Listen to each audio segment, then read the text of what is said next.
এইমাত্র খবর হচ্ছে আগামী একনেক সভায় পাশ হবে তিস্তা মহাপরিকল্পনা। পানি সম্পদ মন্ত্রী তিস্তা মহাপরিকল্পনা গুরুত্বপূর্ণ।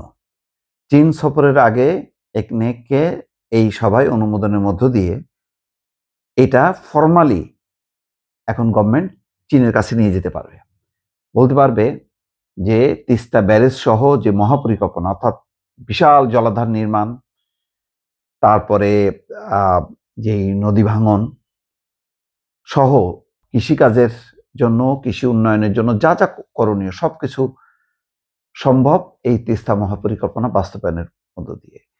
কারণ তিস্তা পানি বন্টন চুক্তি ভারত করবে না, এটা হলো মূল কথা।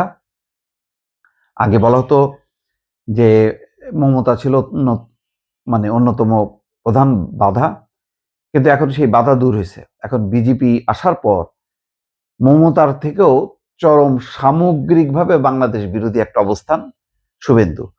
ফলে শুভেন্দুর রাজ্য সরকার এই তিস্তা পানি বন্টন চুক্তি, যেটা শেখ হাসিনা করাইতে পারেনি, এখন এটা একেবারে স্বপ্নের ব্যাপার। সুতরাং ভারতের দিকে না তাকিয়ে বরং এই তিস্তা মহাপরিকল্পনা ব্যারেজ সহ সেই পরিকল্পনা নিয়ে এগিয়ে যাওয়াটা বুদ্ধিমানের কাজ হবে এবং এটা সঠিক সিদ্ধান্ত। এটা নিয়ে কালক্ষেপণ না করে, ভারতের আশা ভরসার উপরে বাস না করে বা নির্ভর না করে এখন এগোনোটা ভালো হবে এবং এটা একটা যুগান্তকারী একটা সিদ্ধান্ত হবে যদি এই মহাপরিকল্পনা বাস্তবায়নে চীন সম্পৃক্ত হয় এবং চীনের এই সম্পৃক্তির মধ্য দিয়ে বাংলাদেশের সাথে যে নতুন মেরুকরণ চীনের, সেটার একটা ভিত্তি পাবে। এর আগে আওয়ামী লীগ সরকার আমলে বলতো যে মানে ভারতের সাথে আমাদের প্রেমের সম্পর্ক, মনের সম্পর্ক, আর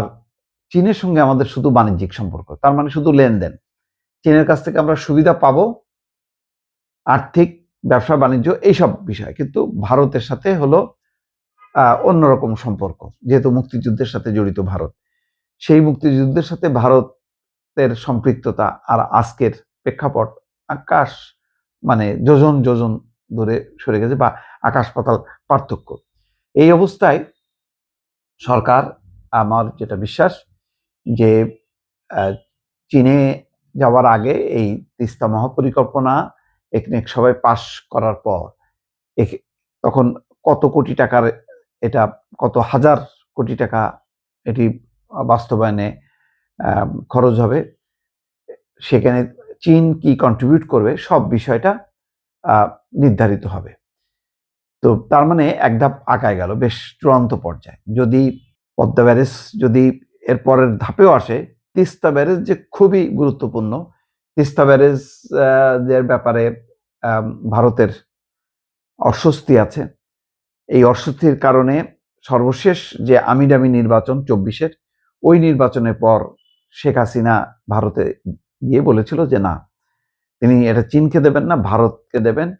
এবং এই ঘোষণার পর কিন্তু চীনের সমর্থন প্রত্যাহার হয় বাংলাদেশের দিক থেকে, যার কারণে দ্বিতীয় সফর যখন চীনে যান প্রধানমন্ত্রী, সাবেক প্রধানমন্ত্রী শেখ হাসিনা, তখন চীনের কর্তৃপক্ষ বা চীনের নেতারা দৃশ্যত যে শেখ হাসিনাকে উপেক্ষা করছেন সেটা টের পেয়ে 5 দিনের এই সফরটা 4 দিনের মধ্যে সীমাবদ্ধ করে চলে যান এবং তিনি চীনের প্রধানমন্ত্রী পর্যন্ত যেতে পেরেছেন। কিন্তু চীনের প্রেসিডেন্ট শুধুমাত্র 1-2 মিনিটের জন্য জাস্ট এসে দেখা করেছেন, কিন্তু কোনো রকম দ্বিপাক্ষিক বৈঠক বা তার দপ্তরে বসানো, চা খাওয়ানো বা ডিনারের আমন্ত্রণ জানানো, এই পুরো পর্বটা বাতিল করে পরে বলা যায় অপমানিত হয়ে শেখ হাসিনা ফিরে আসে।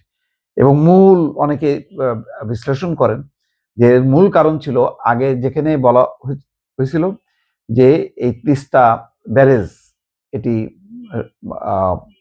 চীনকে দেওয়া হবে, পরে ভারতের আপত্তির কারণে ভারতকে দেওয়া হবে, এই সিদ্ধান্তের কারণে চীন বেঁকে বসে। সেই জিনিসটাকে আবার উল্টে নিয়ে ইউনূস সরকার এবং তার ধারাবাহিকতায় তারেক রহমানের সরকার এখন এই তিস্তা ব্যারেজ সহ যে মহাপরিকল্পনা, সেটি চীনের অর্থায়নে বাস্তবায়নের সিদ্ধান্ত নেওয়া হয়েছে। ভারতের আপত্তির মূল কারণ হলো তাদের ধারণা যে এই তিস্তা মহাপরিকল্পনা একটা লম্বা সময়ের জন্য ৮, ১০, ২০ বছরের, এবং এই লম্বা সময় চীনের নাগরিকরা এখানে আসবে।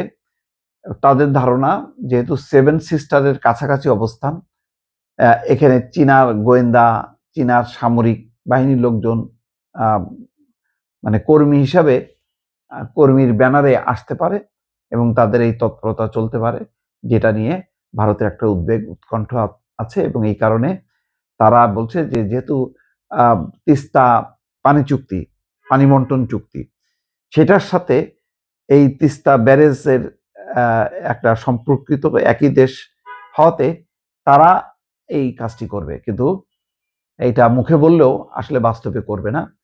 যেহেতু তিস্তার পানি বন্টন চুক্তি হবে না, সুতরাং সরকারকে ওই তিস্তার পাদদেশে বা কাছাকাছি অবস্থানে বা ওই বাংলাদেশ অংশে পানি রিজার্ভার গড়ে তুলে সারা বছর যাতে কৃষিকাজ করা যায় এবং এর ফলে বহু জেলা উপকৃত হবে, সেচ সুবিধা পাবে, অর্থাৎ কৃষির ক্ষেত্রে ওই অঞ্চলে একটা বৈপ্লবিক পরিবর্তন হবে। সেরকম একটি মহাপরিকল্পনা বাস্তবায়নের পথে এগিয়ে যাচ্ছে বাংলাদেশ।